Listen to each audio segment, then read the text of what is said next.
Shalom ashama harka fuunee akkam jirtan jaalatamtootaa fi hordoftoota maatii chaanaalii kiyyaa nagaan waaqayyoo lafa jirtanitti isiniif haa baay'atu isiniin jecha har'a ergaa tokko qabadhee gara keessaan dhufee jira. Hanga xumuraa viidiyoo kanatti na waliin turaa isiniin jecha chaanaalii kanaaf haarawaa warri taatan subscribe gochuudhaan akkasumas laayikii fi sheer gochuudhaan immoo maatii ta'a isiniin jedha. Ergaananii har'a qabadhee gara keessaan dhufe eebba waaqayyoo jedha. Egaa namoonni baay'een namootaan waaqayyo si haa eebbisu jedha. Eebba waaqayyoo eebboota gara biraarraa maaliin adda ta'a? Macaafa qulqulluurraa akkas jedha.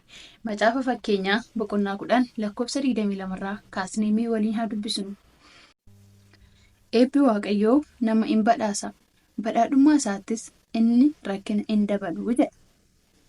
Egaa waaqayyo erga nu eebbisee yookaan erga nu badhaasee badhaadhummaa isaattis erga rakkina itti hin daballee kuni eebba gara biraa irraa garaagarummaa guddaa qabaa jechuudha. Namoonni karaa baay'eedhaan eebbifamuu danda'u, karaa baay'eedhaan badhaadhuu danda'u. Garuu rakkina hin qabamoo rakkina hin qabu isa jedhu amma walumaan ilaalla. Eebbi waaqayyoo tasuma rakkina hin qabu. Waaqayyo gaafa nu eebbisu rakkina wajjin nu eebbisu. Waaqayyo gaafa nu eebbisu boo'ichaa fi gadda wajjiniin nu eebbisu. Egaa waaqayyo maaliin nu eebbisuu danda'a? Eebbi waaqayyo maal of keessaa qaba? Waaqayyo karaa hundumaan nu eebbisa yookaan gaafa eebbisu tokko kennee tokko keessaa eebbisu. Waaqayyo karaa kamiin nu eebbisuu danda'a kan jedhume wal faana haa ilaallu. Waaqayyo tokkoffaan maaliin nama eebbisuu danda'a? Eebba waaqayyo keessaa inni tokko fayyaadha. Egaa fayyaa kan nama eebbisuu danda'u waaqayyo qofa. Fayyaa maallaqaan hin bitamu. Fayyaa namni siin kennu. Fayyaa ogeessi fayyaa siin kennu. Garuu meebii nu kunuunsuu danda'a yookaan immoo gargaarsa irraa barbaannee irraa argachuu danda'an yookaan furmaata yeroo muraasatiif argachuu dandeenya. Garuu eebba sirrii kan gadda hin qabne, kan rakkina hin qabne, kan nama eebbisuu danda'u fayyaan waaqa biraayi. Karaa biraa waaqayyo maaliin nu eebbisuu danda'a? Milkaa'ina kan namaa kennu waaqayyo duwwaadha. Namoonni hojjetanii dadhabanii milkaa'uu danda'u. Garuu milkaa'ina kana isa sirrii kan namaa kennu waaqayyoodha. Namoonni karaa garaagaraatiin namarraan maallaqaan firaan waa tokko hojjetanii galmaan gaachuu danda'u. Garuu immoo inni sun milkaa'ina guutuu jechuu hin dandeenyu yookaan rakkina hin qabu jechuu hin dandeenyu. Milkaa'inni inni sirriin rakkina hin qabu. Waaqayyo akkas jedhe. Badhaasa waaqayyoo keessatti inni rakkina ittiin dabaluu milkaa'inni karaa biraatiin dhufe hundumtuu rakkina qaba. Kan rakkina hin qabne milkaa'ina waaqayyoo irraa dhufe qofaadha. Inni sadaffaan karaa maallaqaatiin waaqayyo nu eebbisa. Waaqayyo gaafa karaa maallaqaatiin nu eebbisu rakkina wajjin nu kenna. Maallaqa nuuf kennee fayyaan hin dhoowwatu. Maallaqa nuuf kennee nagaa gammachuu keenya boqonnaa keenya nurraan fudhatu. Kanaaf eebbi waaqayyo biraa dhufe inni sirriin maallaqa nu kennee akka nuti itti gammannu akka nuti wanta barbaanne hojjennee galmaan geenyu nu taasisa jechuudha. Waa'ee maallaqaa mee waa xiqqoo dubbachuun barbaada. Namoonni karaa garaagaraatiin maallaqa argachuu danda'an. Garuu immoo inni waaqayyo kan kaanirraa adda kan taasisu maaliin yoo jenne nagaa qaba, boqonnaa qaba, akkasumas immoo rakkina fideen dhufu. Namoonni baay'ee maallaqa qabu garuu rakkina qabu. Maallaqa qabu garuu fayyaa hin qaban, garuu gammachuu hin qaban, garuu boqonnaa hin qaban. Egaa waaqayyo gaafa nu eebbisu nagaa wajjiniin, boqonnaa wajjiniin, hirriiba qulqulluu wajjiniin nu eebbisaa jechuudha. Namni maallaqa hin qabne yookaan hiyyeessi nama tuffatamaadha. Hiyyummaan mataa nama buusa. Hiyyummaan gammachuu namarraa baasa. Hiyyummaan namaa gadi nama taasisa. Hiyyummaan maatii keessatti, obboloota keessatti si tuffachiisa. Maatii si irraanfachiisa. Hiyyummaan namaa gadi nama godha. Hiyyummaan namoota gidduutti sagalee kee ol kaastee akka hin dubbanne si taasisa. Biyyi kun nutiyyuu hiyyeessaaf bakka. Kanaaf waaqayyo kana hundumaa gaafa nurraa adda baasuu barbaadu karaa maallaqaatiin nu eebbisa.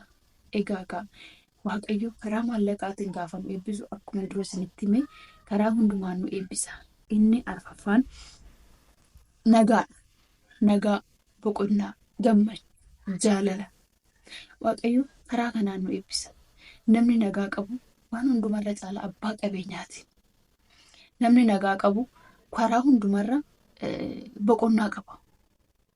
Hirriba nagaa rafee bula. Namni nagaa hin qabne otoo hanga fedhe maallaqa qabaateeyyuu hirriba rafee hin bulu. Nagaa hin qabu, boqonnaa hin qabu, sammuunsaa fayyaa hin qabu. Namni nagaa qabu hirriba nagaa rafa, boqonnaa qaba. Nagaan ba'ee gala, hin jeeqamu, hin sodaatu. Egaa waan hundumaa caala nagaan qabeenya. Namoonni baay'ee maallaqa qabu garuu nagaa hin qaban. Hin sodaatu. Manni isaanii baay'ee guddaa fi bareedaadha. Mana isaanii guutuu keessa kaameraatu jira. Mana isaanii keessa sareetu jira. Mana isaanii iddoon isaanii shiboo elektirikiidhaan ijaaraman. Kanarratti waardiyyaan jiru. Kanarratti qofaan socho'an, gaardiidhaan socho'an argitanii namoonni kun maallaqa qabu malee nagaa hin qaban.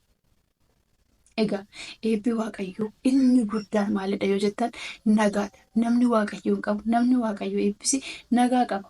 Otoo homaayyuu qabaachuu baatee wanti isa sodaachisu hin jiru. Nagaan ba'a, nagaan gala. Waaqayyoo hunduma keenyaaf nagaa haa kennu.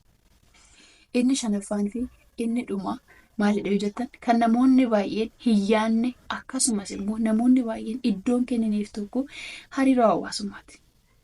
Waaqayyo gaafa nu eebbisu namaan nu eebbisa.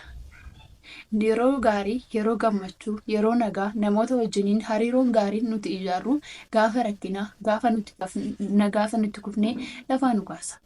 Namoota wajjiniin hariiroo gaarii yoo qabaanne waliigaltee, dubbii akkasumas immoo amala gaariif garraamii ta'anii namoota wajjiniin gaafa nuti jiraannu waaqayyo gaafa rakkinaa namoota sana nuuf kaasa.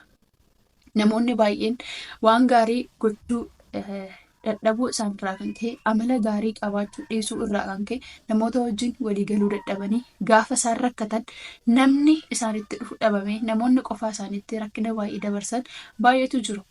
Egaa waaqayyo karaa kana nu haa eebbisuun jedhaan namoonni nama wajjin waliigaluu dadhaban baay'een isaanii qofummaan isaan gaafa miidhu ni argina. Amala gaarii qabaachuun baay'ee murteessaadha, baay'ee barbaachisaadha. Waaqayyo garraamii nu haa taasisu. Egaa isaan kun isaan muraasa. Waaqayyo karaa hundumaan nu haa eebbisu. Eebbi waaqayyoo eebba biyya lafaarraa adda. Innis rakkina hin qabu. Egaa obboloota koo hanga ammaa kana dhaggeeffattan isa kana fakkaata. Yeroo biraa mata duree karaa biraatiin immoo walitti deebinaa. Waaqayyo kan dhageenye laphee keenyarra nu haa bulchu. Akkasumas immoo ayyaana isaa wajjiniin nu haa gargaaruun jedhaa. Galatoomaa eebbifamaan sinin jaalladha.